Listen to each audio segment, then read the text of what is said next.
तो आज के क्विक कंसेप्ट में हम लोग इकोटोन का कंसेप्ट देख लेते हैं। ये कंसेप्ट बार बार रिपीट होता है एनवायरनमेंट इकोलॉजी में, और इस वीडियो को एक बार आप ध्यान से देख लोगे, सुन लोगे, तो आपको बुकिश डेफिनेशन रखने की ज़रूरत नहीं पड़ेगी और आंसर अपने से लिख लोगे। तो ecotone is basically the transition region between two ecosystem.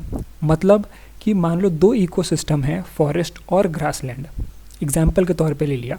तो जहाँ फॉरेस्ट ख़त्म हो रहा है और ग्रासलैंड शुरू हो रहा है, या वाइसे वर्सा, तो जहाँ इन दोनों के बीच का जो ट्रांजिशन रीजन होगा उसी को इकोटोन बोलते हैं। तो अब मैथ्स में हम लोग वेन डायग्राम पढ़ते हैं, तो उसी से इसको भी समझ लेते हैं वेन डायग्राम से।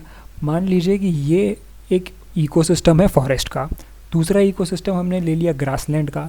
अब जो ट्रांजिशन एरिया होगा इकोटोन, इसको मैं कलर कर दे रहा हूँ रेड कलर से, ऐसे तो कलरिंग अच्छी नहीं है लेकिन आप समझ जाओगे। तो यही ट्रांजिशन रीजन है इकोटोन। अब इसकी प्रॉपर्टीज़ में आ जाते हैं। इसी प्रॉपर्टीज़ को आप रटने की ज़रूरत नहीं है, इसी वेन डायग्राम से समझ सकते हो। आप देख रहे हो ये इंटरसेक्शन पॉइंट है फॉरेस्ट और ग्रासलैंड सर्कल्स का।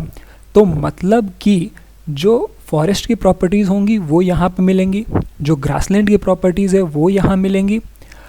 इसका मतलब जो स्पीशीज़ फॉरेस्ट के लिए अडेप्टेड हैं वो भी यहाँ मिल सकती हैं, जो स्पीशीज़ ग्रासलैंड के लिए यहाँ अडेप्टेड हैं वो भी यहाँ मिल सकती हैं। तो एक बात बताओ, जब फॉरेस्ट की भी स्पीशीज़ यहाँ मिलेंगी, ग्रासलैंड की भी स्पीशीज़ यहाँ मिलेंगी, तो एक स्टेटमेंट बोल रहा हूँ उसको ध्यान से सुनना। तो मतलब genetic diversity of ecotone is greater than the genetic diversity of the two ecosystem out of which it has been formed. थोड़ा तेज़ हो गया हो तो पॉज करके एक बार फिर सुन लो, इसको हिंदी में समझाता हूँ। मतलब कि जो फॉरेस्ट की स्पीशीज़ हैं वो इकोटोन में मिल रही हैं, ग्रासलैंड की स्पीशीज़ इकोटोन में मिल रही हैं। तो इकोटोन की जो जेनेटिक डाइवर्सिटी हुई वो फॉरेस्ट से भी ज़्यादा हुई और ग्रासलैंड से भी ज़्यादा हुई। अब एक बात बताओ, कुछ ऐसी स्पीशीज़ होंगी जो सिर्फ इकोटोन से अडॉप्टेड होंगी, उनके लिए उनको सिर्फ फॉरेस्ट में भी नहीं रहना है, उनको ग्रासलैंड में भी रहना है, उनको इकोटोन में भी, इनको सिर्फ इकोटोन में रहना है। तो मतलब कि फॉरेस्ट की स्पीशीज़, ग्रासलैंड की स्पीशीज़, ऐसी स्पीशीज़ जो सिर्फ इकोटोन में मिलेंगी, ये तीनों चीज़ मिलके इकोटोन की जेनेटिक डाइवर्सिटी को ज़्यादा कर देती हैं बाकी दोनों इकोसिस्टम से। और फॉरेस्ट और ग्रासलैंड तो एक एग्जाम्पल पे लिया है, कोई भी आप इकोसिस्टम ले लो, इकोसिस्टम यहाँ वेटलैंड ले लो, यहाँ रिवर का इकोसिस्टम ले लो, कोई एक्वेटिक इकोसिस्टम ले लो।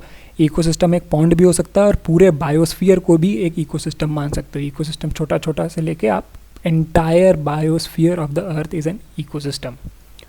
तो ये एक प्रॉपर्टी हो गई इकोटोन की, और इसी प्रॉपर्टी को बोलते हैं एज इफेक्ट। एज इफेक्ट क्या है कि इकोटोन की जेनेटिक डाइवर्सिटी फॉरेस्ट और ग्रासलैंड से ज़्यादा होना, या बाकी दो इकोसिस्टम जिनसे वो मिल के बना है उससे ज़्यादा होना।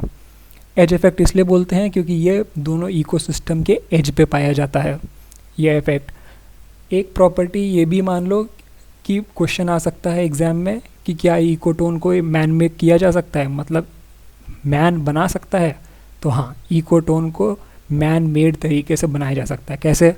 आप फॉरेस्ट को काट के यहाँ पे आप ग्रासलैंड बना दो, या फिर फॉरेस्ट को काट के एक एग्रीकल्चर फील्ड बना दो, ग्रासलैंड को काट के एक एग्रीकल्चर फील्ड बना दो, तो एक नए तरह का इकोटोन बन जाएगा।